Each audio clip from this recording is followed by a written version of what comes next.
एक गांव में एक राजा रहता था। उसका एक लड़का था। राजा ने पियाऊ पानी पीने के लिए एक चौराहे पर खुलवा दिया था। जो अतिथि लोग आते थे वहाँ पानी पीते थे। राजा का लड़का वहीं बैठ कर के सबका स्वागत करता था, सबको पानी पिलाने का काम करता था। और राजा के लड़के को मालूम नहीं था, उसके पास 3 यमराज के दूत भी आते थे और रोज आते थे, रोज पानी पीते थे। उनकी आपस में दोस्ती हो गई थी, लेकिन राजा के लड़के को बात मालूम नहीं थी। एक दिन वो लोग आपस में विचार करने लगे, वार्तालाप करने लगे कि राजा का टाइम खत्म हो गया है, एक दिन समय और बचा है। तो बोले तुम बताओ, बोले तुम बताओ। तो एक ने बताया राजा के लड़के को, आपकी कल शाम को 12 बजे रात को आपकी मृत्यु हो जाएगी। अब राजा का लड़का घबरा गया, बोले कैसे?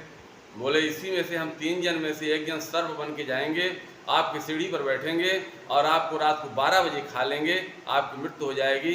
मैं आपको साथ में लेके चला जाऊंगा, पर मैं पहले आऊँगा और आपसे दरबार करूँगा, बैठूँगा आपके पास। राजा घर गया, राजा का लड़का घर गया। पूरा परिवार चिंतित में था। पूरे घर में पता चल गया कि आज ऐसा ऐसा होने वाला है। राजा के लड़के की शादी हुई थी, बहू बहुत घबराई थी। 56 प्रकार का भोजन घर में बना था, लेकिन शोकायुक्त हो गया।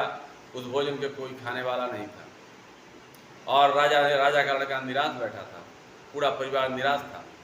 उसी गांव में एक ब्राह्मण देवता रहते थे और उनके लड़की को प्रसव पीड़ा हुई। लड़की को बहुत भूख लगी थी, जोर जोर से चिल्लाने लगी। अपने पिताजी से बोला, पिताजी हमको भूख बहुत लगी है, अगर खाना नहीं मिलेगा तो मैं अपने बच्चे को खा लूँगा। ब्राह्मण देवता बहुत गरीब थे, उनके घर में कुछ था नहीं। वो बोले हमारे घर में तो कुछ भी नहीं है। और उसने हिम्मत बांधी और राजा के यहाँ गए। उनको मालूम नहीं था ये सब बात। राजा के यहाँ गए, रानी को लगा ये खाना कोई खाएगा नहीं। उसने उठा के 56 भोग इतना बना था, पूरा खाना ब्राह्मण देवता को दे दिए। ब्राह्मण देवता घर में लेके आए और खाना लड़की को दिए। लड़की ने खाना खाई और लड़की ने खाना खाई। बोले पिताजी खाना कहाँ से लाए? उन्होंने बताया राजा के यहाँ से लाए।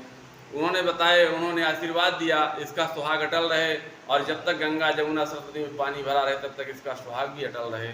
ऐसा उसने बोली कि विष्णु भगवान का सिंहासन हिल गया और विष्णु भगवान ने नारद जी को पूछा क्या हुआ? उन्होंने बताया, बोले ऐसी ऐसी बात थी और एक राजा के लड़के का मृत्यु होने वाली थी और उनको एक ब्राह्मण की लड़की ने आशीर्वाद दे दिया, सौभाग्यवती भवा, तो चिरंजीवी रहा। इसकी वजह से वो ऐसा हो गया। तो उन्होंने यमराज को बताया, बोले उस लड़के की आयुर्दाय 100 वर्ष के लिए बढ़ा दो।